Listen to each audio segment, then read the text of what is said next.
तो कैसे हैं आप लोग। उम्मीद करता हूं कि बेहतर होंगे। आपके अपने यूट्यूब चैनल जानकारी मोड में आपका स्वागत है। तो इस वीडियो में हम लोग कुछ ऑब्जेक्टिव और सब्जेक्टिव इम्पोर्टेंट सवाल लेकर आए हैं। जो आपको भी पता है कि मैट्रिक में संस्कृत वाले और उर्दू वाले दोनों स्टूडेंट्स का अलग अलग हिंदी होता है। तो इस वीडियो में हम लोग संस्कृत वाले जो स्टूडेंट हैं उनका हिंदी देखेंगे और उम्मीद करता हूं कि आपकी तैयारी भी बहुत अच्छी हो गई होगी। तो यहाँ से आप देखिए कि आपकी कितनी तैयारी है, कितने सवाल बन पा रहे हैं। जो नहीं याद है वो यहाँ से हम लोग याद करते चलेंगे, ठीक है। तो चलिए जल्दी जल्दी हम लोग बना लेते हैं। देखिए आपके सामने पहला सवाल है कि सभ्य समाज की आवश्यकता क्या है। तो इसका सही आंसर क्या हो जाएगा आपका ऑप्शन नंबर ए, श्रम विभाजन। और ये श्रम विभाजन और जाति प्रथा को किसने लिखा है, तो बी.आर. अम्बेडकर ने, ठीक है। और साथ में ये कौन सी विधा है, तो लेखन की ये निबंध है, ठीक है ना। श्रम विभाजन और जाति प्रथा ये सब भी याद करते चलेंगे। दूसरा सवाल है आपका हु आर शूद्राज किसकी रचना है। तो दूसरा का सही आंसर जो है आपका ऑप्शन नंबर सी हो जाएगा, ये भी Bhimrao Ambedkar, option number C. 3 नंबर सवाल है कि विष के दांत का प्रमुख पात्र कौन है। विष के दांत का प्रमुख पात्र कौन है, तो इसका सही आंसर आपका हो जाएगा ऑप्शन नंबर ए, खोखा। खोखा विष के दांत का प्रमुख पात्र है। ऐसे सवाल आपको आएंगे तो 100% इस तरह से मुख्य पात्र वगैरह देख कर ही जाइएगा। और ये विष के दांत क्या है, तो ये एक कहानी है। और ये किसकी कहानी है, तो नलिन, आपको याद होना चाहिए, नलिन विलोचन शर्मा, ठीक है ना, नलिन विलोचन शर्मा। तो ये भी आपको याद रखना है।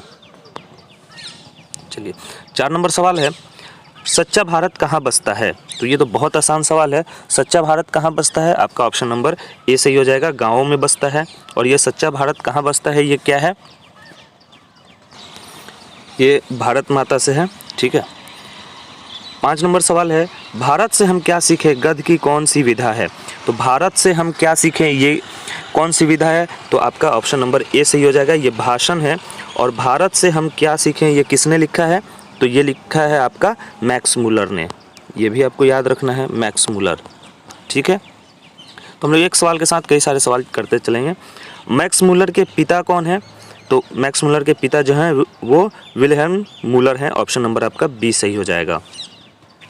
7 नंबर सवाल है कठ और केन का जर्मन में अनुवाद किसने किया था। कठ और केन का जर्मन में अनुवाद किया था मैक्स मुलर ने ही हो जाएगा, ऑप्शन नंबर आपका सी सही हो जाएगा, मैक्स मुलर। अगला सवाल है आपका कि सर्वोत्तम का संधि विच्छेद क्या होगा। तो इस तरह से तो सवाल रहेगा ही, संधि विच्छेद से कम आपसे 4-5 सवाल पूछा जाएगा। तो सर्वोत्तम का होता है सर्व प्लस उत्तम। जैसे आपका अगर संसार दिया रहेगा तो क्या हो जाएगा, सम प्लस सार, ठीक है ना। यह संधि विच्छेद होगा इसका। अगला है 9 नंबर शुद्ध वाक्य है वाष्प निकल रहा है। तो ये तो गलत है क्योंकि वाष्प ऐसे वाष्प लिखा जाता है, ठीक है। तो ये तो गलत हो गया। दूसरा है वाष्प निकल रहा है, तो वाष्प नहीं होता है वाष्प होता है, ये भी गलत हो गया। ये है वाष्प निकल रहा है और इसके बाद है सभी, तो सभी तो होगा नहीं, तो आपका ऑप्शन नंबर सी सही हो जाएगा, वाष्प निकल रहा है शुद्ध वाक्य है, ऐसा भी रहेगा, आपसे सवाल पूछा जाएगा। 10 नंबर है गुस्सा पीना का अर्थ, मुहावरे से सवाल रहेगा। तो गुस्सा पीना का अर्थ क्या हो जाता है, क्रोध दबाना, आपका ऑप्शन नंबर सी सही हो जाएगा। 11 नंबर सवाल है एक पतंग अनंत में किसकी रचना है। तो एक पतंग अनंत में किसकी रचना है, आपका 11 का सही आंसर हो जाएगा आपका अशोक वाजपेयी का, ठीक है, अशोक वाजपेयी। और ये कहाँ पैदा हुए थे, अशोक वाजपेयी पैदा हुए थे दुर्ग एमपी में, मध्य प्रदेश में, ठीक है। ये भी आपको याद रखना है। और अशोक वाजपेयी की कौन सी रचना आपकी किताब में है, तो आपके किताब में है आविनियो, ठीक है, आविनियो। और ये कैसी है रचना, तो ललित रचना है, ये भी आपको याद रखना है। चलिए एक छोटा सा आप नोट्स बना लीजिए इस तरह का, तो बहुत आसानी होती है इस तरह से पढ़ने में। अब देखिए 12 नंबर सवाल है गुप्त का विलोम क्या होगा। विलोम मतलब उल्टा, विपरीतार्थक शब्द, और पर्यायवाची का मतलब होता है एक जैसा शब्द। तो गुप्त का मतलब छुपा हुआ और इसका उल्टा क्या हो जाएगा, प्रकट, ठीक है। ये दिखाना, पहचानना, छुपाना ये तो होगा नहीं, दिखाना कैसे होगा, छुपाना का दिखाना होता है, लेकिन यहाँ पे गुप्त शब्द है तो इसका प्रकट होगा, ऑप्शन नंबर डी।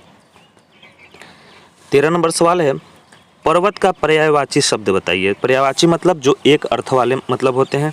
तो पर्वत, इसमें शैल का मतलब होता है पर्वत, आपका सही आंसर हो जाएगा ऑप्शन नंबर सी हो जाएगा, शैल, ठीक है। 14 नंबर सवाल देखिए लंबोदर कौन सा समास है। देखिए समास के कितने भेद, तो 6 भेद। समास के 6 भेद, संधि के आपके 3 भेद, कारक के आपके 8 भेद। तो ये याद रखना है, ठीक है। समास में आपका होता है अविभाव समास, बहुव्रीहि समास, द्वंद्व समास, द्विगु समास, इस तरह से आपको याद रखना है। संधि में 3, स्वर संधि, व्यंजन संधि और उपसर्ग संधि।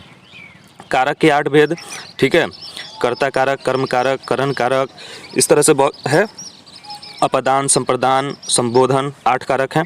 देखिए ये कारक और संधि पे हमने एक वीडियो बनाया है, वो मैं आपको लिंक अभी डिस्क्रिप्शन में दे दूंगा, उसको देख लीजिए। वहाँ से आपको सारे समास और कारक क्लियर हो जाएंगे। और समास और कारक से कम आपको 8 सवाल तो रहेगा ही रहेगा, 8-9 सवाल, ठीक है। और संधि विच्छेद से भी। तो चलिए यहाँ पे देखिए, कह रहा है कि लंबोदर कौन सा समास है। तो लंबोदर जो है आपका, लंबा है उदर जिसका, यानी गणेश। तो गणेश जी की बात हो रही है। इसमें कोई जैसे जो वर्ड होता है वो किसी की तरफ इशारा करता है। तो ऐसे जो भी समास होते हैं, तो 14 का सही आंसर हो जाएगा आपका ऑप्शन नंबर ए हो जाएगा, बहुव्रीहि समास, ठीक है। चलिए अगला सवाल 15 नंबर है, लड़का आया था कौन सा काल है। तो इसमें दिया नहीं है, आपको बताना है। तो आया था ये क्या हो जाएगा, भूतकाल, ठीक है। 3 तरह के काल होते हैं, भूत, भविष्य और वर्तमान। तो लड़का अगर आएगा तो भविष्य, लड़का आया था तो भूत, और लड़का आया है तो वर्तमान काल, ठीक है। चलिए उम्मीद है आपकी तैयारी बहुत अच्छी होगी, ठीक है। बस जाकर एग्ज़ाम में छाप देना है। 16 नंबर है, माता पिता कौन समास है। देखिए माता पिता, राजा प्रजा, ठीक है, भाई बहन, नदी नाले, राजा प्रजा, ये बीच में जो भी ऐसा लगा हुआ अगर आ गया, ये दोनों एक दूसरे के विपरीत होते हैं, ठीक है, एक दूसरे के प्रतिद्वंदी यानी विपरीत होंगे। तो ये द्वंद्व समास आपका ऑप्शन नंबर बी हो जाएगा। प्रतिद्वंदी एक दूसरे के उल्टे, एक दूसरे के खिलाफ, तो ऑप्शन नंबर बी सही हो जाएगा, यानी द्वंद्व समास, ठीक है। चलिए अगला है 17 नंबर, अनुराग में उपसर्ग क्या है। उपसर्ग का मतलब क्या होगा, उपसर्ग जो पहले लगता है यानी प्रीफिक्स। तो प्रीफिक्स क्या होगा, अनु प्लस राग। तो इसमें 17 का सही आंसर आपका क्या हो जाएगा, ऑप्शन नंबर ए हो जाएगा, अनु, ठीक है। देखिए अगला सवाल है आपका 18 नंबर। अच्छा यहाँ पे उपसर्ग हो गया आपसे, और एक और याद रखिएगा प्रत्यय। चूँकि कम सवाल बनाना था इसलिए मैंने हर टॉपिक से थोड़ा थोड़ा ही बनाया है। प्रत्यय, प्रत्यय का मतलब होता है सफिक्स, जो आखिर में लगता है, ठीक है। जैसे मैंने कह दिया कि पढ़ाई, ठीक है, तो पढ़ाई में प्रत्यय अगर आपसे पूछे तो क्या होगा, पढ़ प्लस आई, तो क्या हो जाएगा ये पढ़ाई। तो आई इसमें आपका प्रत्यय हो जाएगा, ऐसे होता है। 18 है, जपूजी किसकी रचना है। तो 18 का सही आंसर आपसे क्या हो जाएगा, आपका ऑप्शन नंबर बी हो जाएगा, गुरु नानक, इनकी रचना है जपूजी। 19 नंबर सवाल है, घनानंद का जन्म कब हुआ था। घनानंद ये बहुत बड़े कवि थे, ठीक है। तो इनका जन्म जो हुआ था आपका, इसमें हालांकि ऑप्शन इसमें नहीं दिया है, जब आप गूगल करेंगे तो उसमें आपको मिलेगा 1673 ईस्वी, ठीक है। और कुछ विद्वानों के अनुसार इनकी जो पैदाइश थी वो दिल्ली में हुई थी, ठीक है। कुछ का मानना है कि दिल्ली और यूपी के बॉर्डर के पास यूपी में हुई थी, ठीक है। और घनानंद की कौन सी रचना आपकी किताब में है, तो इनकी रचना आप काव्य खंड में, कविता में आप देखेंगे तो कविता में आपको मिलेगा अति सुधो स्नेह, जो है ना, अति सुधो स्नेह को मार्ग है, तो वो आपकी घनानंद की रचना है। ये रीति काल के कवि थे, आपको ये भी याद रखना है, रीति काल के कवि थे, ठीक है। चलिए अगला सवाल है, इसमें से कोई नहीं होगा, इसमें से कोई नहीं है, आपको 1673 याद रखना है। 20 नंबर सवाल है, अस्मिता का सही अर्थ क्या है। अस्मिता का मतलब बताना है। तो अस्मिता का मतलब होता है अस्तित्व, पहचान, ठीक है ना। तो आपका ऑप्शन नंबर बी सही हो जाएगा। 21 नंबर सवाल है, संज्ञा के कितने भेद होते हैं। तो संज्ञा के कितने भेद, 5 भेद होते हैं, ठीक है। व्यक्तिवाचक, जातिवाचक, समूहवाचक, भाववाचक, द्रव्यवाचक, 5 प्रकार होते हैं। 22 नंबर सवाल है आपका, बहादुर को लेखक के घर कौन लाया था। तो बहादुर लेखक के साला लेकर आए थे, क्योंकि लेखक के सभी भाई जो थे बड़े ओहदे पे थे, सबके घर में नौकर था, तो लेखक भी अपने घर नौकर रखना चाहते थे, तो बहादुर को उनका साला लेकर आया था, ऑप्शन नंबर बी। देखिए 23 नंबर सवाल है, संसार का संधि विच्छेद क्या होगा। तो संसार का संधि विच्छेद अभी मैंने थोड़ी देर पहले बताया था, सम प्लस सार, ये हो जाएगा। ये नहीं देखना है कि यहाँ पे न है तो यहाँ पे भी ऐसे न लिख दिए संसार, ऐसे नहीं होगा, ठीक है। ये जब संधि पढ़ेंगे 3 तरह के संधि, तो उसमें ये सब उसका नियम होता है, तो वहाँ से ये बनता है, बस आप याद। अगला सवाल है आपका 24 नंबर। 24 नंबर सवाल है, द का उच्चारण स्थान क्या है? तो देखिए, द का उच्चारण स्थान आपका जो होगा वो होगा आपका ऑप्शन नंबर बी, ठीक है, दंत। अब इसमें आपको सिंपल सा याद रखना है, क्योंकि उच्चारण स्थान से सवाल आता ही है और बहुत मुश्किल नहीं होता है। आपको 4-5 याद रख लेना, जैसे आपको याद रख लेना है एक कंठ, ठीक है, दूसरा याद रख लेना है तालु, तीसरा याद रख लेना है मूर्धा। मूर्धा होता है आपका कंठ और तालु के बीच का, ठीक है, और उसके बाद एक याद रख लीजिए ओष्ठ। अब इसमें याद रखना है क वर्ग जितना आपका होगा, यानी क ख ग घ अंग पूरा, ये होगा आपका कंठ वर्ग। तालु में आपको याद रख लेना है च वर्ग, च वर्ग जितना होगा च छ ज झ न, ये आपका हो गया तालु। मूर्धा में आपको याद रख लेना है ट वर्ग पूरा, ट ठ ड ढ य, ये सब आपका हो जाएगा मूर्धा। ट ठ ड ढ न जो होगा ये आपका मूर्धा। ओष्ठ में आपको याद रख लेना है पूरा का पूरा प वर्ग, प फ ब भ म, ये पूरा आपका हो गया ओष्ठ। कुछ मतलब रटने वाली ज़रूरत ही नहीं है, आपको एकदम आसानी से क वर्ग कंठ, च वर्ग तालु, ट वर्ग पूरा मूर्धा और प वर्ग पूरा ओष्ठ, ठीक है। चलिए आगे बढ़ते हैं। 25 नंबर सवाल है, इसमें शुद्ध शब्द कौन सा है? तो स्मारण, स्मारण होता ही नहीं है, क्योंकि स्मरण होता है याद, ठीक है ना, स्मरण मतलब मेमोरी याद। दूसरा है मैथिली, तो मैथिली नहीं होता है, मैथिली होता है, ये इस तरह से मैथिली, तो ये भी गलत है। अनअधिकार, तो अनअधिकार नहीं होता है, अनाधिकार होता है, ठीक है, अनाधिकार। उसके बाद है आपका वाहिनी, तो वाहिनी भी नहीं होता है, ये भी आपका गलत है, सब के सब गलत है, वाहिनी होता है, ठीक है। आपने रक्त वाहिनी या युवा वाहिनी, तो वाहिनी ये होता है ऐसे, तो इसमें कोई भी सही नहीं है, सब के सब गलत हैं, तो ये सेट करने में थोड़ा सा मिस्टेक हुआ है, तो सबका सही आपका ऐसे लिखाएगा, ये शुद्ध शब्द वाला आपका क्वेश्चन आएगा ही आएगा। चलिए अगला सवाल है 26 नंबर। 26 है आपका, अपराध शब्द कौन सा लिंग है? तो अपराध क्या है? 26 का आपका सही आंसर क्या हो जाएगा, स्त्रीलिंग है या पुल्लिंग है? तो अपराध जो अपराध हो गया, अपराध हो गई, तो ऐसा नहीं होता, अपराध हो गया, आपका ऑप्शन नंबर बी सही हो जाएगा, ऑप्शन नंबर बी पुल्लिंग। 27 नंबर है, कर्पूर शब्द है तत्सम, तद्भव, देशज, विदेशज। अब शब्द जो होते हैं 4 प्रकार के होते हैं, आपको भी पता है। तत्सम जो संस्कृत के शब्द हैं और अभी भी संस्कृत में इस्तेमाल होते हैं उसी रूप में। तद्भव जो संस्कृत का शब्द है लेकिन अब उसका रूप बदल गया है। देशज जो भारत देश के किसी भी क्षेत्र से लिया गया हो वो देशज शब्द। विदेशज जो भारत से बाहर से जो शब्द आया हो हमारी भाषा में, वो होता है विदेशज। तो यहाँ पे देखिए कर्पूर शब्द जो है ये संस्कृत का शब्द है और अभी भी कर्पूर संस्कृत शब्द में इस्तेमाल हो रहा है, तो वो तत्सम हो जाएगा, ऑप्शन नंबर आपका ए हो जाएगा। लेकिन इसी को अगर हम कह दें कि कपूर, कपूर अगर हम लोग चूँकि आम बोलचाल में कर्पूर नहीं बोलते हैं, कपूर बोलते हैं, तो कपूर ये रूप बदल गया इसका, तो ये क्या हो जाएगा आपका तद्भव शब्द हो जाएगा। समझ आ गया? चलिए आगे बढ़ते हैं। 28 नंबर सवाल है, श्याम शब्द का स्त्रीलिंग क्या होगा? श्याम शब्द का स्त्रीलिंग आपको बताना है, तो ये होता है आपका श्यामिनी, ठीक है ना, यानी इसका स्त्रीलिंग औरत रूप बताना है, तो श्याम का श्यामिनी। अगर आपका श्याम का पर्यायवाची शब्द पूछता, श्याम का मतलब होता है काला। श्यामपट आप लोग क्लास में स्कूल में होता था, श्यामपट ब्लैक बोर्ड जिसको हम लोग कहते हैं, तो श्याम का हो जाएगा काला, ये हो जाएगा इसका पर्यायवाची शब्द। अगर इसका विलोम पूछ देता तो विलोम में हम लोग क्या लिखते हैं, श्वेत। विलोम में क्या लिखते हैं, श्वेत। श्वेत का मतलब उजला, ठीक है। तो ये सारा चीज़ आपको क्लियर होना चाहिए। 29 नंबर सवाल देखिए, द्रव्यवाचक संज्ञा का उदाहरण है, तो द्रव्यवाचक इसमें कौन है, दूध है, आपका सही आंसर ऑप्शन नंबर सी हो जाएगा, दूध। चलिए अगला सवाल ऑब्जेक्टिव में ही देखते हैं। यहाँ पे देखिए, हेड नर्स का क्या नाम था? तो हेड नर्स का नसरीन नाम था, आपका ऑप्शन नंबर सी हो जाएगा, ठीक है। अगला है 31 नंबर सवाल, अच्युत किसका बेटा था? तो ये हो जाएगा आपका ऑप्शन नंबर ए हो जाएगा, लक्ष्मी का बेटा था अच्युत।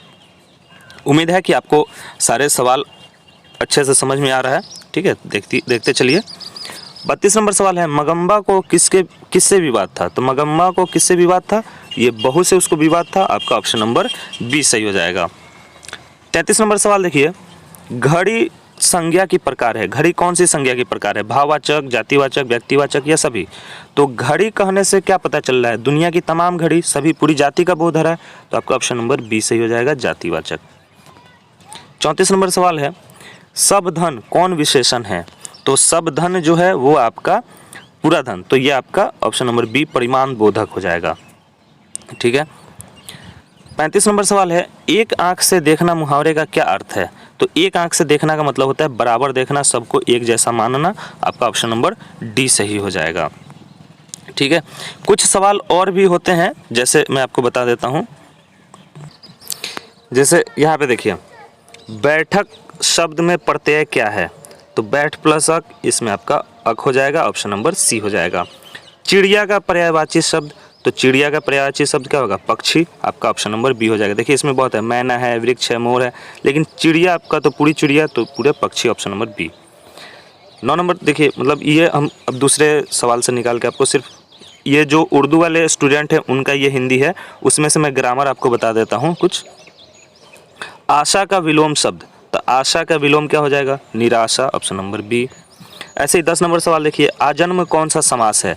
तो देखिए इसमें आजन्म, ठीक है, इस मतलब जिसमें इस तरह से आ अगर प्रीफिक्स जुड़ा रहे, ठीक है, तो वो हो जाता है आपका अविभाव समास।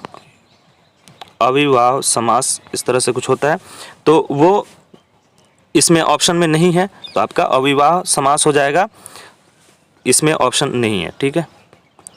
अगला है आपका, पश्चिम कौन संज्ञा है? तो पश्चिम कहने से एक खास दिशा की बात हो रही है, तो ये क्या हो जाएगा? आपका ऑप्शन नंबर बी हो जाएगा, व्यक्तिवाचक संज्ञा। इसमें देखिए, शुद्ध शब्द कौन सा है?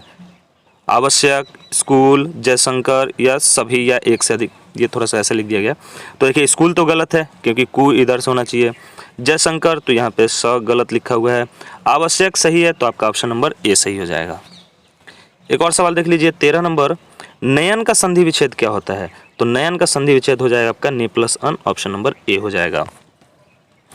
और भी देख लीजिए, इसमें कुछ जो ऑब्जेक्टिव है वो मैं दिखा देता हूँ। यहाँ पे देखिए 20 नंबर सवाल, बात का धनी मुहावरे का अर्थ क्या है?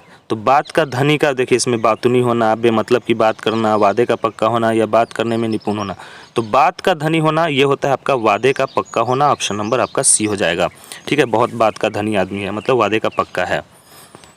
22 नंबर सवाल देखिए, भला बुरा कौन सा समास है? तो भला बुरा, इससे पिछले मैंने बताया है आपको कि इस तरह का जो भी रहेगा एक दूसरे के प्रतिद्वंदी रहेगा वो द्वंद्व समास हो जाएगा। आपका ऑप्शन नंबर सी सही हो जाएगा, भला बुरा द्वंद्व समास है। उसके बाद है देखिए यहाँ पे, कारक के कितने भेद हैं? तो कारक के 8 भेद हैं, ये आपको याद रखना है। मैं जो लिंक दिया हूँ नीचे वीडियो के डिस्क्रिप्शन में ग्रामर का, वो ज़रूर जाकर देख लीजिए। 26 नंबर सवाल है, मुँह शब्द क्या है? तो मुँह स्त्रीलिंग है, पुल्लिंग है, उभयलिंग है या सभी है? तो मुँह क्या है? आपका सही आंसर हो जाएगा ऑप्शन नंबर बी हो जाएगा, पुल्लिंग। ठीक है। अगला सवाल है, वह घोड़ा बहुत तेज़ दौड़ता है, इसमें विशेषण क्या है? वह घोड़ा बहुत तेज़ दौड़ता है, तो घोड़ा है और कैसा दौड़ता है? तो तेज़ दौड़ता है, तो तेज़ आपका क्या हो जाएगा? ऑप्शन नंबर ए विशेषण हो जाएगा, जो इसकी विशेषता बताता है, घोड़ा तेज़ दौड़ता है। और प्रविशेषण जो होता है वो विशेषण की विशेषता बताता है, तो ये बहुत तेज़, अगर बहुत इसमें पूछा जाए बहुत क्या है, तो ये प्रविशेषण जो विशेषण की विशेषता बता रहा है। घोड़ा आपका क्या हो गया? ये तो संज्ञा हो गया, सॉरी घोड़ा क्या हो गया? ये आपका संज्ञा हो गया। दौड़ना क्या हो गया? क्रिया हो गया। तेज क्या हो गया? ये आपका विशेषण हो गया। बहुत क्या हो गया? ये प्रविशेषण हो गया। ठीक है। अब देखिए यहाँ पे कह रहा है कि सर्वनाम के कितने भेद होते हैं? तो सर्वनाम के कितने भेद हैं ये आप हमें कमेंट बॉक्स में बताइएगा। ठीक है, कमेंट बॉक्स में बताइए सर्वनाम के कितने भेद हैं। और अगर सवाल है तो देख लेते हैं। ये देखिए, जहाँ लोगों का मिलन हो उसे क्या कहते हैं? देखिए ये अनेक शब्दों के लिए एक शब्द भी आपसे पूछा जाएगा। तो यहाँ पे देखिए, जहाँ लोगों का मिलन हो उसके लिए एक शब्द क्या होगा? तो सम्मेलन, जहाँ पे बहुत सारे लोग एक साथ मिलते हैं। जैसे जिस पर विश्वास किया जा सके उसे क्या कहते हैं? विश्वसनीय। जिसके पास बहुत ज्ञान हो उसे क्या कहेंगे? ज्ञानी। इस तरह से पूछा जाएगा आपसे। जो बात कही जा सके उसे क्या कहते हैं? कथनीय। ठीक है, जो नहीं कही जा सके उसे क्या कहेंगे? अकथनीय। इस तरह से, ठीक है। तो यहाँ पे लोगों का मिलन हो, जहाँ पे लोगों का मिलन हो उसे सम्मेलन कहेंगे। वह खाता है किस काल का उदाहरण है, तो किस काल का उदाहरण है, ये वर्तमान काल हो जाएगा आपका। काठ शब्द क्या है, काठ शब्द क्या है, काठ का मतलब होता है लकड़ी, ठीक है, काठ का मतलब होता है लकड़ी। अब आपको बताना है कि काठ कौन सा शब्द है, तत्सम है, तद्भव, देशज है, विदेशज है। देखिए समझ लीजिए यहाँ पे काठ जो शब्द बना है ये काष्ठ से बना है, काष्ठ, ठीक है। काष्ठ का मतलब लकड़ी, काष्ठ आपका संस्कृत का शब्द है, तो संस्कृत क्या हो जाएगा, तत्सम शब्द हो जाएगा आपका। और काष्ठ से बना काठ, इसका मतलब भी लकड़ी, तो ये क्या बन गया आपका, तद्भव, ठीक है। एहतियात शब्द का मतलब क्या होगा, एहतियात का मतलब होता है आपका सावधानी बरतना, ठीक है। तो आपका ऑप्शन नंबर डी हो जाएगा, एहतियात का मतलब सावधानी, ठीक है। एक और सवाल है, लास्ट देख लीजिए। महाशय का स्त्रीलिंग रूप क्या है, तो महाशय का स्त्रीलिंग रूप हो जाएगा आपका महाशनी, ठीक है। ऑप्शन नंबर आपका सी हो जाएगा। तो अच्छा हम लोग थोड़ा सा और देख लेते हैं, सब्जेक्टिव भी आपका देख लेते हैं ना, जो एग्ज़ाम में सेम यही पैटर्न रहेगा। जैसे आपको गद्यांश दिया रहेगा, पैराग्राफ दिया रहेगा, इसको पढ़िए और उसमें से नीचे सवाल जो दिया रहेगा उसको बनाइए, ठीक है। 2 आपका ऐसा रहेगा बनाने के लिए, तो बहुत आसान रहेगा, इस तरह से आप बना लीजिएगा। उसके बाद आपका आएगा कि किसी एक विषय पर निबंध लिखिए, जैसे विज्ञान के चमत्कार, स्वास्थ्य, धन है, ईद, होली, प्रदूषण, इस तरह से। तो ये आपको निबंध लिखना रहेगा। उसके बाद रहेगा आपका 2 सवाल, जिसमें से कोई एक बनाना है कि या तो अवकाश के लिए यानी छुट्टी के लिए प्रधानाध्यापक के पास पत्र लिखिए, आवेदन पत्र, या फिर अपने दोस्त के पास या किसी के पास, घर वालों के पास एक पत्र लिखिए। तो दोनों में से कोई एक बना लीजिएगा। उसके बाद किताब से आपको शॉर्ट क्वेश्चन रहेगा, ठीक है, जैसे सच्चे लोकतंत्र की स्थापना के लिए लेखक ने किन विशेषताओं को आवश्यक माना है, सेन साहब खोखा में कैसी संभावनाएं देखते थे, मन लेहू पै देहूँ छटांग नहीं से कवि का क्या अर्थ है। इस तरह से आपको ये रहेगा शॉर्ट क्वेश्चन। उसके बाद आपका आएगा लॉन्ग क्वेश्चन। तो लॉन्ग क्वेश्चन में भी ऐसे आपको देखिए क्या रहेगा, एक तो आपका रह सकता है जैसे बिरजू महाराज के जीवन में सबसे अधिक दुखद समय कब आया, उससे संबंधित प्रसंग का वर्णन करें। मतलब उन्होंने जो जो बात कही थी कविता के रूप में वो सारे लिखने हैं। उसके बाद है आपका अर्थ स्पष्ट करें। आपको फिर किसी कविता में से पंक्ति दिया रहेगा, उसका पूरा अर्थ लिखना होगा। तो आपको भी पता है कैसे लिखा जाता है। सबसे पहले आपको बताना होगा कि ये पंक्ति किस कविता से ली गई है और इसके लेखक रचयिता कौन है, और उसके बाद इसके बारे में बता देना होता है, ठीक है। तो उम्मीद करता हूँ कि आपको वीडियो बहुत पसंद आया होगा। वीडियो को लाइक कर दीजिए और अपने दोस्तों के साथ शेयर भी कर दीजिए। चैनल पे नए हैं तो सब्सक्राइब भी कर दीजिए। मिलते हैं अगली वीडियो में, तब तक के लिए good bye, thanks for watching, जय हिंद।